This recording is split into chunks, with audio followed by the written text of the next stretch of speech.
Okay.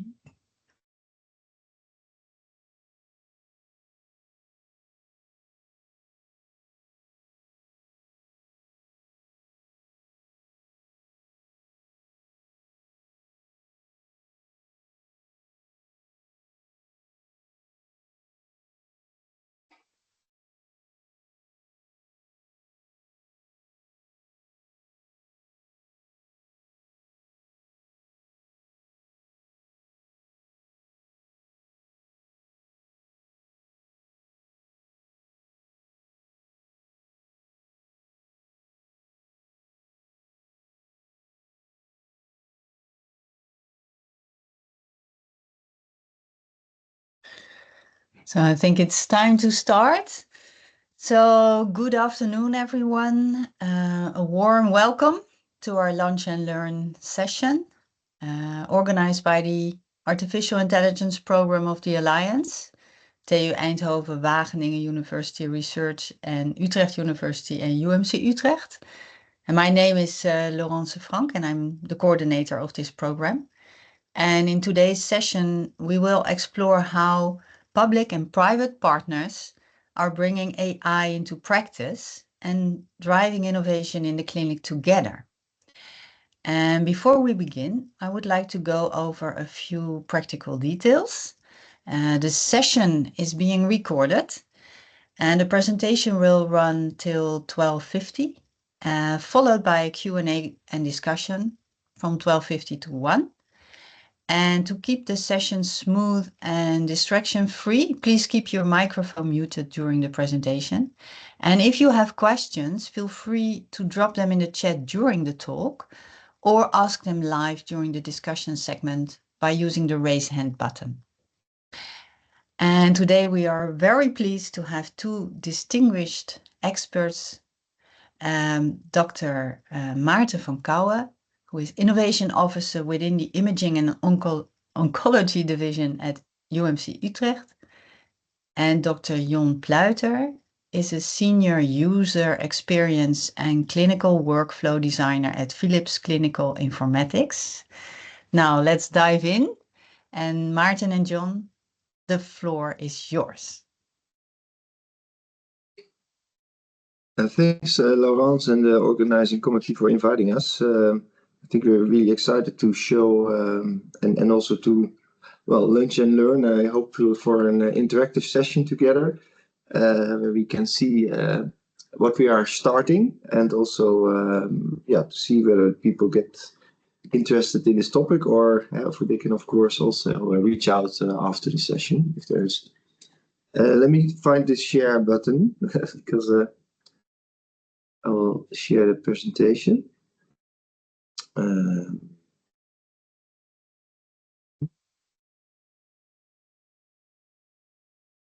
15.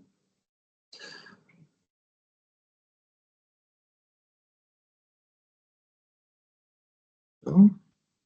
I hope it runs smooth when I magnify it. I guess you see the wrong screen now. I think it's fine. Oh, like yeah, this? You see the presenter mode, yeah. Oh, it was fine. Okay, no, so that's something. Okay, next time we practice that one. Is this better? It's the same. Yeah, we see the next dia. So that's annoying. Sorry about this. I will just skip the second screen. There's something wrong. It doesn't detect this one for sharing. Yeah, gives some problems sometimes indeed. Okay.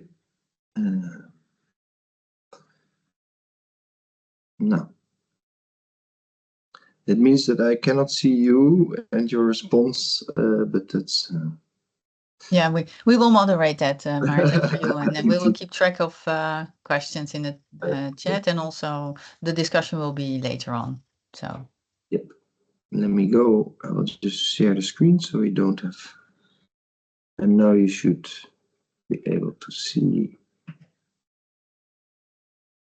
it. Yeah, we full do. Screen. Okay, sorry about that. Yeah, so let me start to say we will present about the Imagine initiative, and it's really meant as an public-private partners consortium, but also as an open innovation lab here at UMC Utrecht, but also together with other partners also from the EWUU, like at TU Eindhoven. And the mindset is to bring all these specialists together, and we will gradually present to you how this currently is building up, and also what our initial learnings are while doing so. And there is a focus on AI and development, both in imaging but also in workflow. So in that sense, it's also related to many of you in the call. But we first wanted to introduce ourselves. So very brief. So I'm Maarten van Kouwen. I'm 44 years old. 2 kids, 6 and 2 years old. And I started in UMC Utrecht as innovation officer.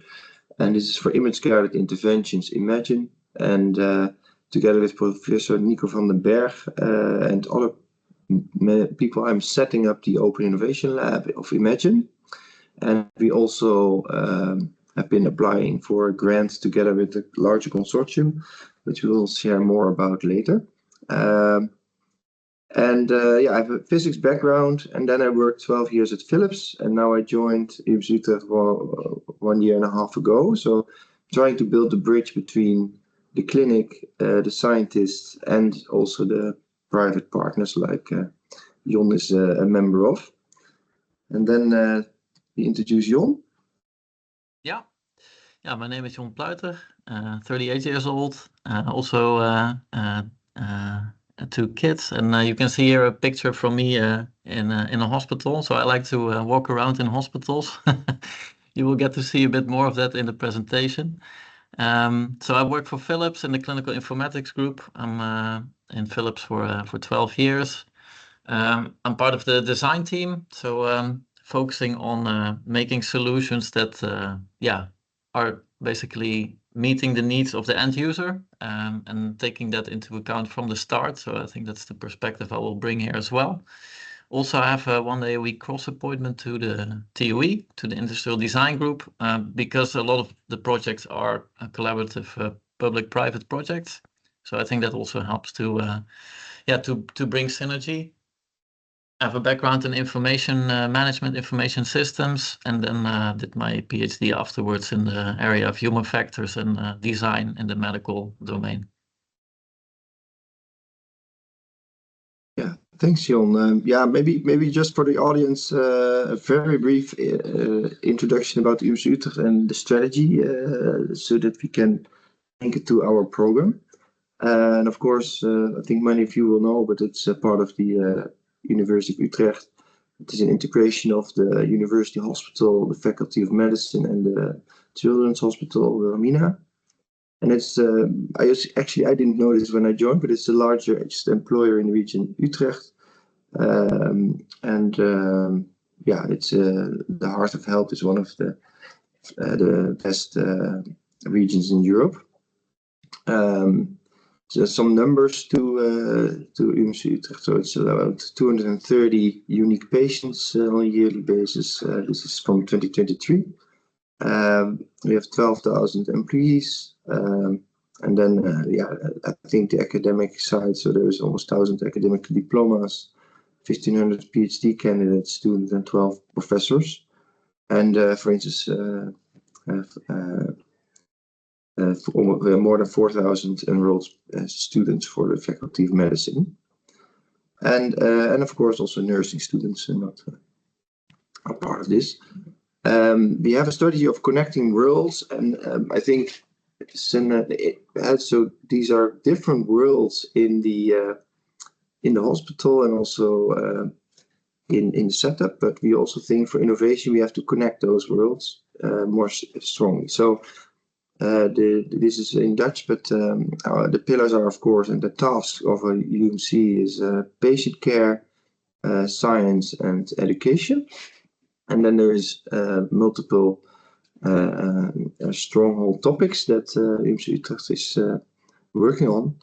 and also to make these bridges between all the different pillars. We have accelerators, and one of them is image-guided interventions. We believe that to bring image-guided interventions further, you basically will need to understand the patient care. You need scientific research to actually underpin all the improvements. And of course, you need to educate the healthcare professional of the future. So these accelerators are meant to address multiple strategic programs and pillars. And the Imagine program is actually the program that is bringing this strategic accelerator to life. And why do we want to do this?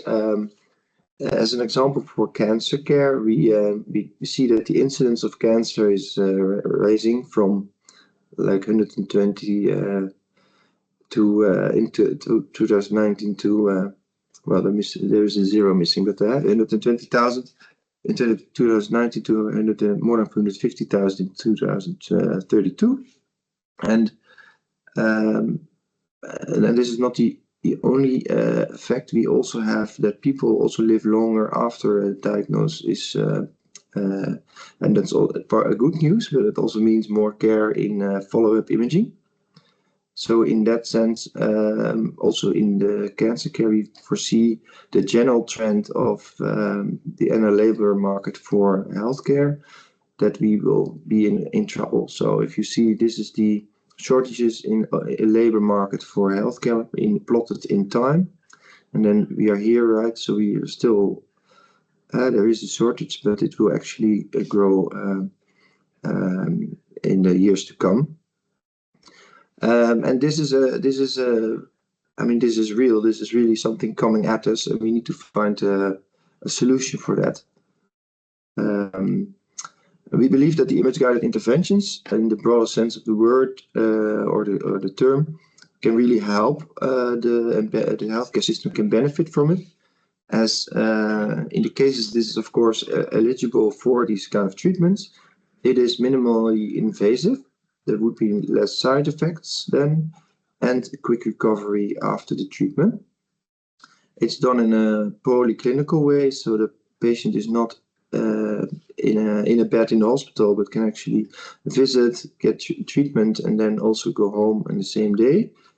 Yeah, so that is really actively the case here. For instance, for prostate, it's irradiated 5 times in different weeks, and then afterwards you, in most cases, the treatment is done and completed. And of course, if you don't have to operate, you don't use ORs and ICs, and in most cases it's lower cost than medicine or treatment for the cancer care. So of course, as I said, not all of the cases are eligible for these kind of treatments, but we believe there is still a lot to gain, to invest and to improve these kind of treatments to benefit the healthcare system, and also to make it more staffable. So we say there is a lot of untapped potential, but it's also a complex field with a lot of technology involved. And that's why we need to collaborate with many partners to innovate. Yeah, so historically we have a stronghold in radiology and radiotherapy, and also together with Philips and Elekta there has been the MR-Linac being developed, which is where we can irradiate patients in an MRI scanner, and we can really see the target and distinguish it from organs at risk, for instance. And of course, we believe we can only improve the treatments if we also advance the way we do the radiology process. And also we believe that there is a shortage of staff there coming up as well. It's already at hand. There is an issue there.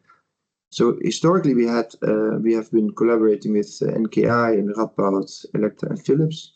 And of course, TU Eindhoven, there's a lot of collaborations. So we believe that to come to the next step, we really need to expand the collaboration partners. So as an example, by the development of the MR-Linac in the 60s, there was the first irradiation where we basically needed to combine radiology and radiotherapy competencies. And then with the new system, which went clinical in 2018, the MR-Linac, we were able to irradiate, but also see what you treat. And therefore, we needed also clinical methodology and imaging physics and biophysics as a competency to get there. And then to go to, for instance, autonomous workflows or personalized treatment, the next step, we think we need a much more scientific fields to get there. It's about sensors, AI vision models, innovation science itself. So how do we do this? Human-machine interaction, data science. So there's a lot of new competencies that we will need to make the next step. And that's not just UMC Utrecht, but that's also for the companies like Philips and other partners that will need to scale up on other disciplines as well. So besides the disciplines that we need to connect to, we also believe the way of innovation, the way we innovate needs an update, or at least we strongly believe we can improve that by making sure that our partners can innovate close to the clinic. So the clinic has the data, it has the workflow, it has the expertise and on the clinical process. Those teams have challenges. They will know what is the best thing to do. And we also think that if there's a linear process that something is developed outside of the clinic and then gets released and then tested, then you actually lose a bit of time, because if you get feedback earlier on, you can basically be more effective in your innovation. So we say we want to go from long innovation cycles due to, well, isolated is not completely isolated, of course, dispersed knowledge, skills and technologies, to an open innovation lab, which unites these stakeholders and giving facilities and expertise to develop these advanced care. Of course, there needs to be a product market fit, because if you want to make impact, a company needs to be able to also sell it elsewhere, or so it's not to solve it once in the UMC Utrecht or at Radboud or at NKI or at the Catharina Hospital, but to really be able to make impact, we want it to scale to other hospitals as well. So as I said, this needs a different way of working, and we believe that co-creation, which is of course not a new term, so needs to be really fostered and stimulated, and also and therefore we also think there needs to be innovation clinics. So sometimes the innovation, it's not like you take something that you developed and then bring it into a clinic. There is maybe software or workflow improvements that you can actually really test in the clinical environment in a controlled manner, of course. So we think we need to the last hurdle of implementing innovation in the clinic, we need to take it away by actually have innovation clinics where you can do your final tests before you go into full clinical operation. And then, of course, once it works and you have tested and cross-checked it with, for instance, a periphery hospital, you want to support in uptake and valorization. So how do we, well, there's two parts of that. So how do we actually make sure that our innovation lab is self-sufficient and also gets their own funding to make it future-proof, but also for the companies to bring it to market, or for startups to be generated. So that's the third part of this. And then this is actually already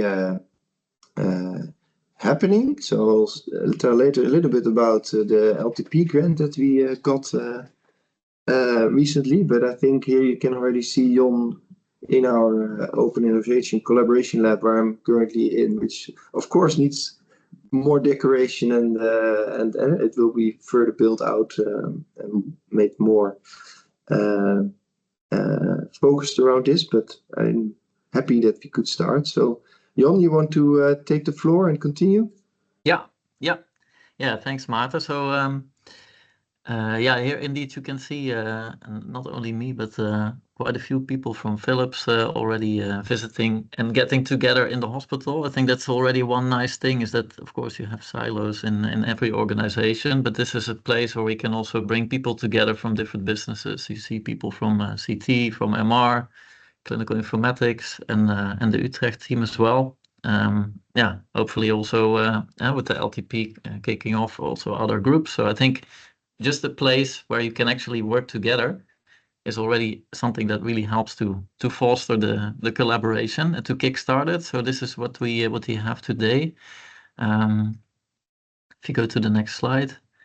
So yeah, I started visiting Utrecht since about half a year, and I think what is interesting to highlight is that we, of course, there are a lot of technical innovations out there. AI is, of course, a hot topic as part of that. But after discussing together, we came to the conclusion that we wanted to focus on, helping release the pressure on the radiology staff. So technology can be one of the components that we need to make that happen. But we wanted to approach it from that point of view, for the reasons that Maarten shared in his part. So I think, yeah, first visits, just taking you along on our journey. So I think first couple of visits we had meetings with different radiologists, and this was a quote that I found really inspiring. So basically, this radiologist said that very often manufacturers, and that's not specific to Philips, but in general, when they're approached by manufacturers, they get the question like, "Hey, I have something instead of use to you," and basically, here the message was, instead you need to kind of understand what I as a radiologist need to put in my report, and then think backwards from that, because then it shines a lot of light on what kind of tooling they need to get their report in place. The report in the end, at least today, is the end product of the radiologist, right? So the expert advice of a radiologist to the referring clinician. So I think this is something that really emphasizes that if you start from the human, from the radiologist, then you can also learn a lot about what technology is needed. In the next slide, I think here you see, yeah, we do this often in our projects in Philips. So we call it human-centered innovation. It's not a new term, not specific to Philips, but I think it's interesting to see this angle actually resonate in the hospital a lot. So involving end users very early in the process. Also, what you see in the image. It's not that you design a solution for one person, right? So there's a team of clinicians and radiographers, radiologists, referring physicians. So this ecosystem of end users working with a set of solutions together. So not just one product, but actually a product as part of a workflow. And I will show a bit more detail about that. These are the things that you can get much more insight in when you're on site in the hospital. So next slide. Here you can see a few of the techniques. So if you think about technology development and AI, then of course you think about data science and software engineering. But I think this is some extra tools and methods and competences that we need to actually bring things that are very relevant and useful and actually solve the problem also of the pressing issues on the staff and the burnout. So here you can see people research techniques that I also use. Shadowing. So I think that's very powerful. Like being in the hospital, looking through the eyes of a radiologist or an end user at their work. Literally, you're walking in their shoes, let's say. So you get a different perspective from that because you get to see the day-to-day practice in which the tools need to work. Interviews to understand the needs in more detail, understanding also why they need things. Also collaborative generative sessions, so co-creation, doing workshops together. You can see an example here. And then from there creating mock-ups and test them often and early with the end user. So then you can start to work in short cycles. If you go to the next slide.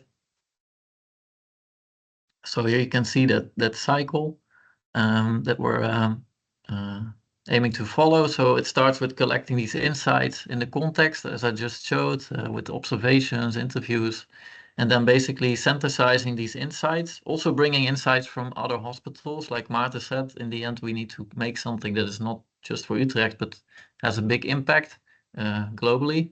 So we need to inject these insights already from the beginning and then use that to frame the challenge, basically. What is the clinical need? Not Utrecht specific, but throughout.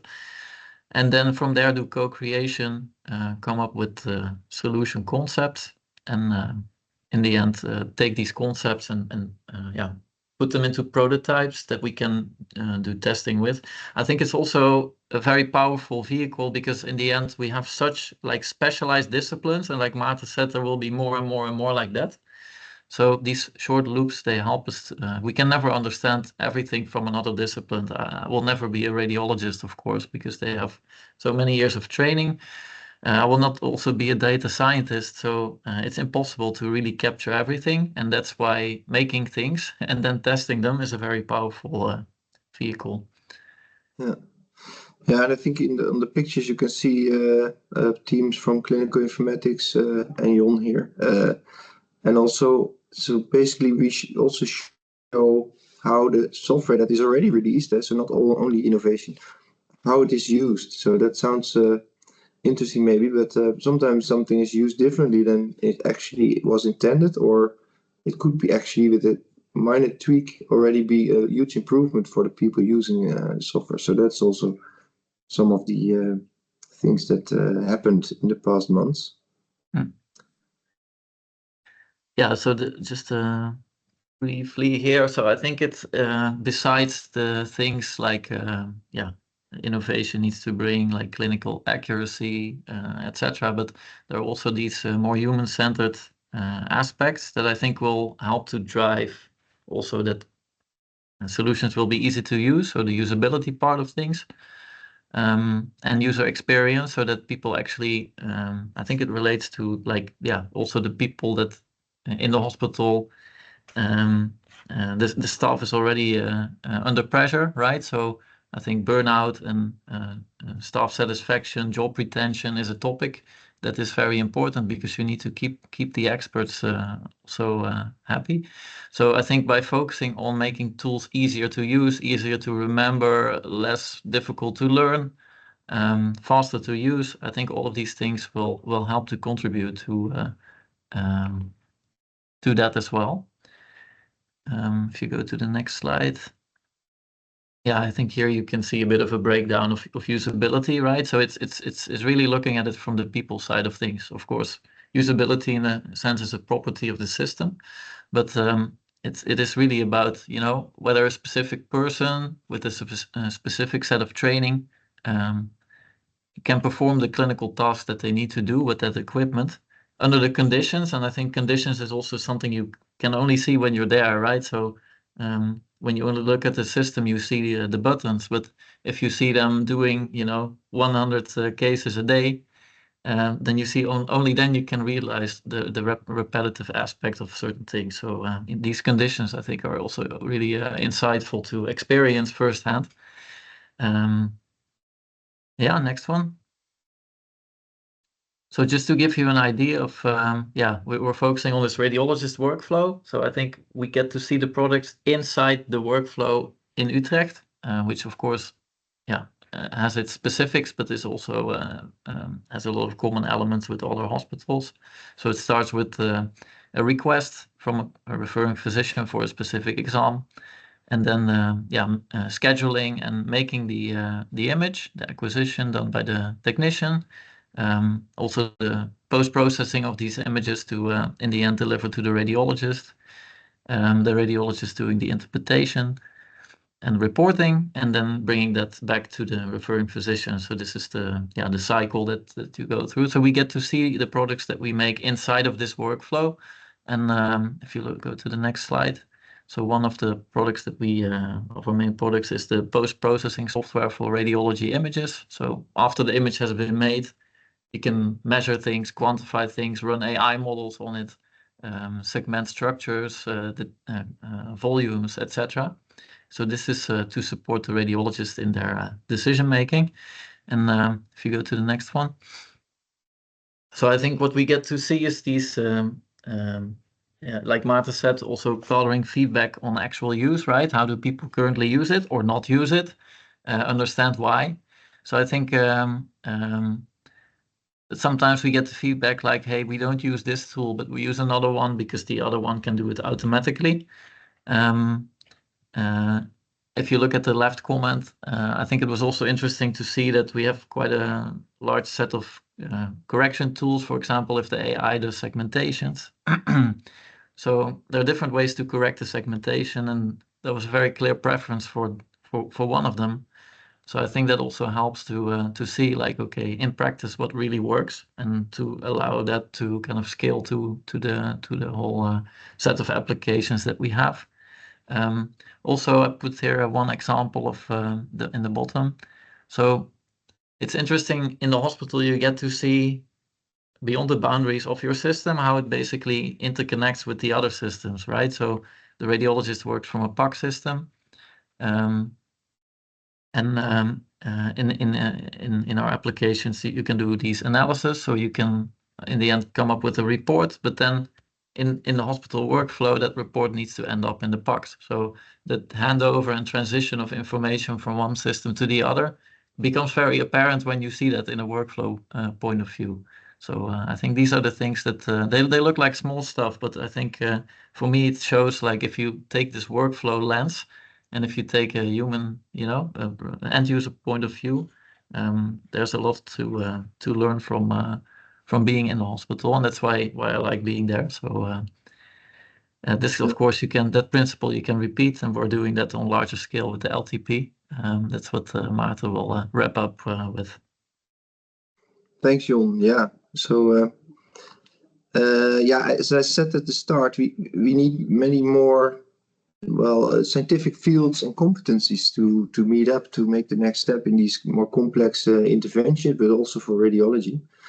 And then that also needs more partners. So we have some like 5 key innovation areas: the imaging itself, autonomous systems, data-driven personalization, workflow integration and skill set development, and then evaluation and evidence and uptake. And we have new partners, or in this consortium we have actually, compared to the longer standing partners, we have added new competencies via new partners. And a few to highlight, of course, we have Catharina and TU Eindhoven involved, but we have also the applied sciences hogescholen involved to also make sure the inputs for the technicians' education is there, and also have innovation being driven from their perspective. Of course, we have hardware development for imaging. We have mathematicians for protocol and AI development in imaging. We're really excited. In total, there's 14 work packages that will start. As we learned this September, that we got the EWUU LTP, long-term partnership grant, with this consortium, where we, in the course of 10 years, with of course there will be evaluation after 5 years, we can actually accelerate this innovation together, and also bring the Open Innovation Lab to life. As you saw, we already started. I think in my background you see a bit of the first steps, but of course this can be with this grant it can be really made make the next step, and also add other themes to it, because we believe that the way of working, where you invite partners in a controlled way to innovate in the clinic, that is a broader theme that doesn't need to only hold for image-guided interventions or radiology. So more to come. So we wanted to share a few learnings, and I think they came across a little bit, but we wanted to focus them in this slide. And Jon, of course, feel free to add your view or enrich it with an example. But we basically think that the user-centric innovation for AI and other is really key to make impact. So as you saw, we have clinical improvements, of course, but we also have, as I said, the shortage of staff. If you really want to improve that, you need to understand how people work, what are their challenges. So and they actually they need to come also from the process itself. And if you haven't innovated anything, ideally adoption is also much easier if you have been on the front up front already been checking with users whether this would be an improvement or not, like Jon I think explained. So I put the phrase "learn early and fail fast," which sounds like learning early means fail fast, but basically it's much better to say, hey, this actually doesn't work. We will have to try something else than developing everything to the end and then having a failure there. So I also think that for the adoption, we both think that it's maybe a no-brainer, but it's if you need to add value or reduce workflow complexity or labor intensity to be successful in the adoption. So people are so busy, as Jon said, they don't want to switch to another tool, or it really needs to be seamless. Otherwise, you can better not do it because you're not addressing the main needs. And then the other one is to embed the innovation in the procedure and behavior. Oftentimes, this is forgotten. We really need to understand and then also do the change management within each of the hospitals. If you have to implement such innovation, hopefully you do that gradually and indeed with a lot of interaction with the teams, and make sure that you really do the change management as well to give them a new way of working instead of a new tool.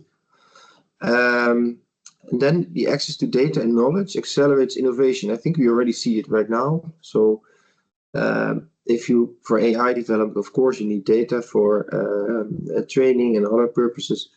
But some of the knowledge sharing really needs orchestration. It's quite easy to go back to your to silos or to your own environment, but bringing people together and then sharing knowledge, of course, in a controlled way. It's open innovation, but we should not forget about IP positions or privacy, or all these things need to be guaranteed.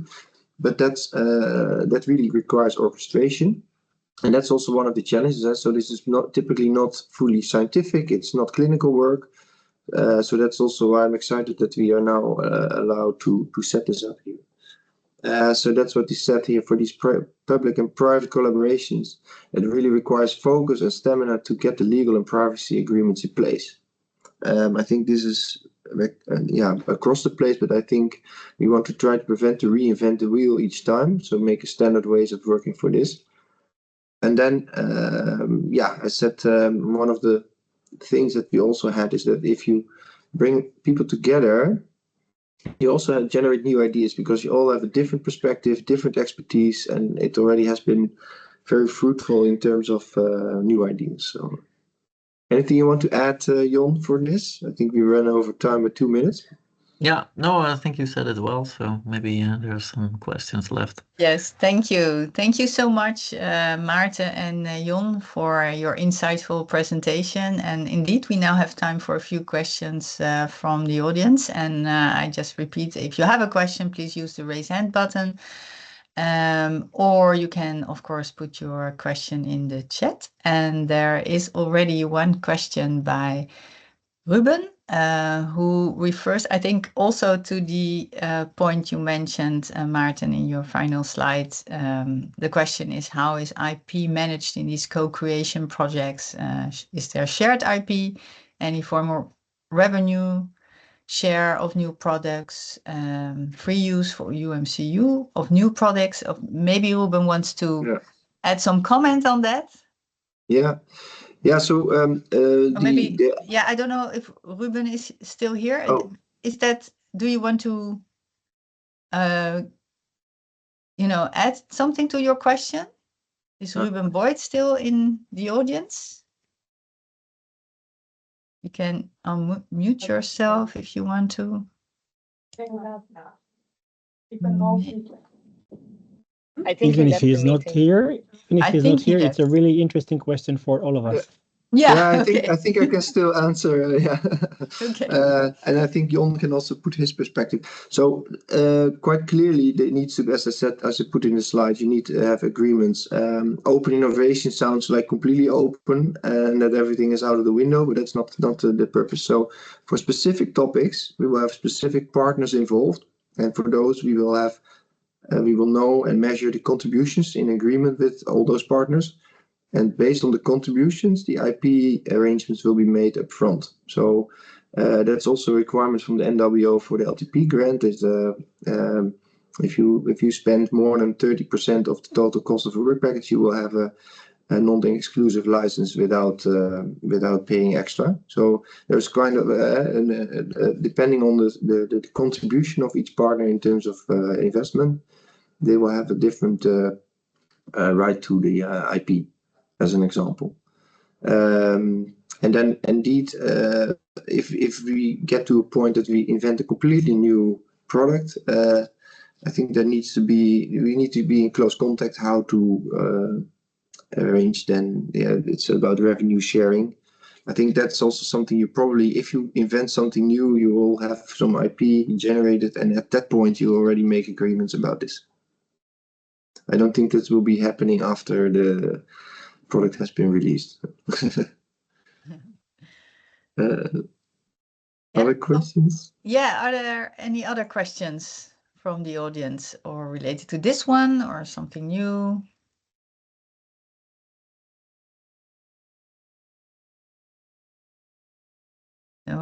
No questions. People interested to join or to want to also work like this? Yeah. Digesting about it. I'm talking on behalf of what we're doing in the Maxima. I don't think this is not in our scope at the moment, but I learn a lot about your approach to innovation and the collaboration you made and the idea to involve the industry right inside your institution, so they actually work with you. This is what's quite new to me. I think it's a great idea. I never thought about it. But, we actually, I didn't put it in the slide, but Maxima is one of the, we want to extend the whole initiative also towards Maxima, of course. Yeah, so there is discussions already. So if you want to talk more about this, let's take that offline. But I think it's an interesting opportunity. I appreciate it. I think me and Paul, he's sitting here. We are now building the innovation center for the Maxima. I think it's good to learn from everybody, not to invent the wheel from start. And although I don't see collaboration with Philips because we don't do any radiology ourselves, then it will be nice to learn about other fields. Yeah, perfect. Yeah. Okay, there are two more questions in the chat now. So there's one saying, how do you find future partners? Yeah, so that's basically my part of my job once we get started. So it's like business development, where we, I believe you should not just start running around with different research groups. I think we need to find topics that are really a problem or an opportunity in the clinic. Then think about, hey, which type of companies could be interested in this, and then really make a longer term plan to connect partners to this initiative. But this doesn't need to be big corporates like Philips. I think also very suitable for startups in AI, because they will then leverage some of the infrastructure here if they need that. So. Okay. So there's a question, is it okay to approach you as to join by Alejandro Lopez Rincon? Can he approach you to join? Yeah. Yes? Yeah, okay. Of course. Let's get to know each other. So you will find Alejandro, you will find the documentation earlier in the chat. If you follow the link, you can find all the information about the speakers of today. And then there is a question by Leonard van Schelven. Yes, I'm from the Department of Medical Technology, and we also try to do product development and valorization. That's especially in the early phases, and we also, because we are in the house, then co-creation is a important, a basic principle for us. Yeah. So I don't know if you had talks already with people from my department. Yeah, I saw Martijn was on the line, I think. So we are coordinating. So we have a different scope in terms of innovation, but we really want to learn from each other. And also, as an example, the innovation hub that's already at the entrance of the hospital that has a very nice layout, and we should not reinvent the wheel in that respect. So there's a lot we can learn from each other, I guess, and also to prevent we do things double or. So we are in contact. Yes. Yeah, maybe we can also have lunch at one time. Yeah, it's good. Okay, great. Okay, Bye. one final question from Chris Hoordijk, and there is one in the chat, so maybe Jon can answer that, or Maarten, while we are talking, while Chris is asking his question, because I want to close very quickly. Yeah. Thank you everyone for organizing today's session. It's very interesting to see this industry and of course hospital collaborationship. Maarten, we're meeting next week by chance, so already great to have a extended introduction about what you guys do. Now I have a quick question about data and privacy security. As with any collaboration in these days, with all the regulations needed to safeguard patients' privacy and their data. Is there something you can share about that? Because usually that's what takes most time in really setting up a collaborationship. So. Yeah. So this we will not. There's no magic wand, right? We need to. The rules are there, and we need to comply. But we want to make sure people don't reinvent the wheel. So we want to try to make a standard way of working for, and also to keep some of the data in the house. Being able with people that have a gastaanstelling to actually do a few things that we are allowed to do with patients that actually gave consent to share their data to use it for science and also to share it with external partners. So this will be done within for instance, an exhibit or a master research agreement. Of course, it should be covered. So there is some paperwork to do, but I'm highly motivated to start simplifying that, or at least making it less of a burden to get there. So but we can discuss next week, I think, in more detail. Absolutely. All right, okay, thank you so much. So a big thank to our speakers for sharing their expertise today, and to all of you for joining us. And if you'd like to learn more about the AI program of the Alliance, please check the links to our website and LinkedIn page in the chat. And this is our team being there for you. In each of the Alliance Institutes, we have a program manager and to stay in touch with you. So thank you all for attending, and have a great rest of your day. Thanks for organizing. Thank you. Bye-bye.